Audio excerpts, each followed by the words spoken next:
UAV inbound. Be advised, hostile Hellstorm inbound. Hey guys, Totalxclipse here with a gameplay video of what I believe to be the best weapons that we've seen in Black Ops 3 so far. Now this video will only include primary weapons. Obviously, this is going to be my opinion, having experienced the weapons myself, but if you believe a different weapon is better for a certain category, let me know in which weapon and why in the comment section below.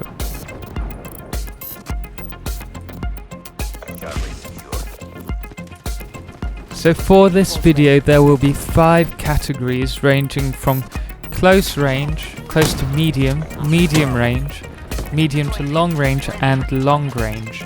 And these weapons will not be in any particular order of favourite weapon, just which weapon is best for that category. Now without further ado, jumping straight in, the best weapon for the short range category is the KRM-262 pump action shotgun. Now I have to point out here that I've never liked using shotguns in any game, but this beta was the first time I've ever played Call of Duty on the PC, and at the beginning I was really struggling to get any kills. Thankfully though, this shotgun did get me back on track. Now it boasts incredible stopping power and can almost guarantee a one-shot kill at close range, allowing you to play very aggressively behind enemy lines. This weapon does, however, have a few rather big drawbacks. Firstly, it lacks range, meaning you'll have to be up close and personal, otherwise you're going to be doing no damage whatsoever as with any other shotgun. Now secondly, as a pump action shotgun it has a low rate of fire, therefore if you miss or fail to kill your target with the first shot, you will either have to finish them off with a pistol or wait to pump your shotgun for another cartridge, giving the enemy the upper hand in taking you out. And let's face it, with the flinch mechanics on Black Ops 3 at the moment, it will probably result in your death. However, have no fear, both of these drawbacks can be reduced with the long barrel or even the rapid fire attachments. TACCOM, Nomad calling in UAV. Sensors are capturing our objective. Next up in the short to medium range category is the Cuda. At first I wasn't keen on the Cuda, but that's because I tend to play at slightly longer ranges bar the shotgun. However, if you are looking for a gun that has the power to take on any shotgun noobs, as well as offer some offensive capability at greater ranges, then the Cuda really is great, offering much greater range than the shotgun, as well as a comfortable amount of damage to fire rate. This weapon works both great aiming down the sight, although it might take a while getting used to the recoil, but also firing from the hip, which does make this gun feel like a beast in close range and reminds me of the epic MP5 in Call of Duty 4 Modern Warfare. And I can truly see this gun making an impact in a lot of ranked games when they fully release the game in November. Now the only downside to this gun, as I noted before, is the high recoil, which doesn't affect the hip firing so much, but certainly continued fire at mid-range down sights would benefit from a recoil reducing attachment if you want to hit the target. Otherwise I'd recommend just using burst fire. Now the 2 attachments that I highly recommend with the Cuda would have to be FMJ, the full metal jacket, so that you do 2 extra damage, which is also going to help you very much when the fighting gets tough, but also I'd recommend the quick draw, allowing you to bring up the aim down sights much quicker. If you wanted to go with 3 attachments, I'd recommend, depending on your playstyle, either going with the grip for reduced recoil, or possibly the stock to allow you to move quicker, or the other option would be the laser sight if you're very much dependent on hip fire. So for the medium range category, the winner is the Razorback.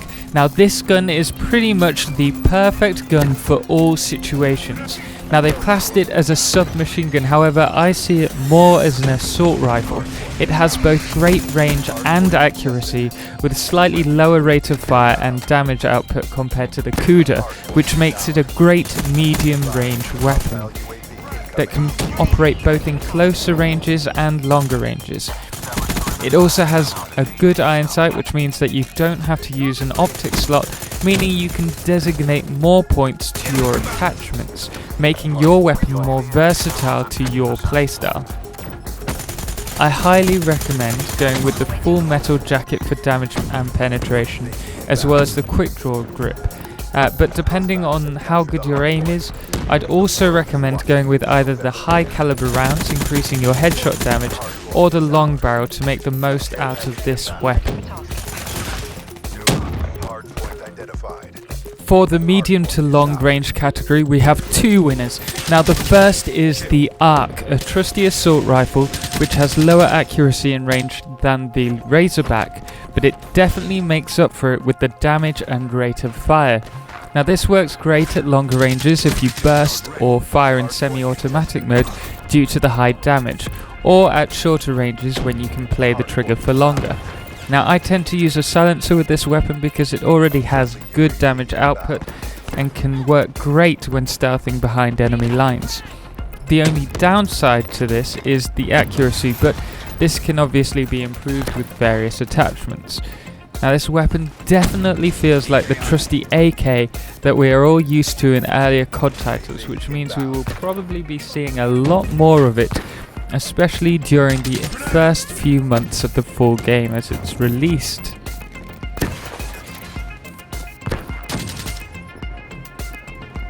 Now if like me you love zombies mode, then consider using this weapon and the next winner for multiplayer, as it will increase your accuracy for the much needed headshots in the zombies mode, as these weapons have been seen in various forms in the trailers, and on top of that you can also practice with the Cuda and the KRM262, which have also been spotted.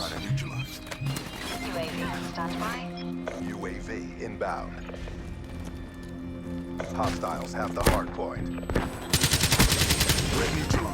Now the second winner for the medium to long range category is the Nanoids, and you've probably guessed it already. Now I don't know where to start with this gun.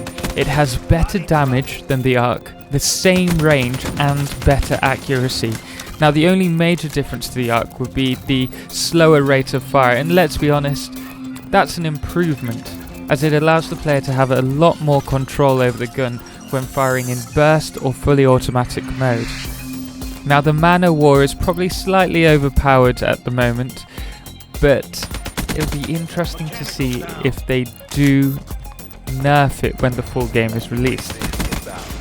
Now the weapon itself reminds me of the ACR from Modern Warfare 2, and it certainly has its playability. Now I'm yet to find a true downside to this weapon, as its control is so balanced, and yes, I'd argue a sniper rifle or a shotgun at close range could win the firefight between them, but as an all-rounder, this gun is pretty much trumping everything at the moment, especially if you have good aim and a good weapon build. Now if you're not sure what attachments to go with, I would highly recommend the full metal jacket with the high caliber rounds. And if you have a third slot available on your class, then go with the quick draw. This build will maximize your damage output and really help bring down the competition, especially if you're good at getting headshots.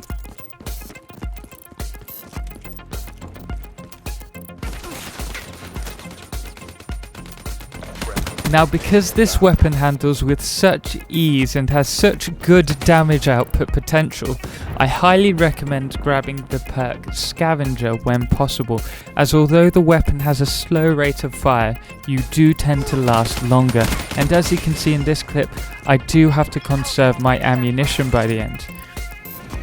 Now I can certainly see this weapon being one of the standard team builds weapon choices in any of the ranked gameplays coming up, and I have no doubt that the Mana War will have to be saved or denied in the pre-game ban options. Now, if you guys do have any great ranked team build ideas that you want to try out, do let me know, as I'm sure it'll be fun building the perfect team, and I would love to do a video on that. Inbound.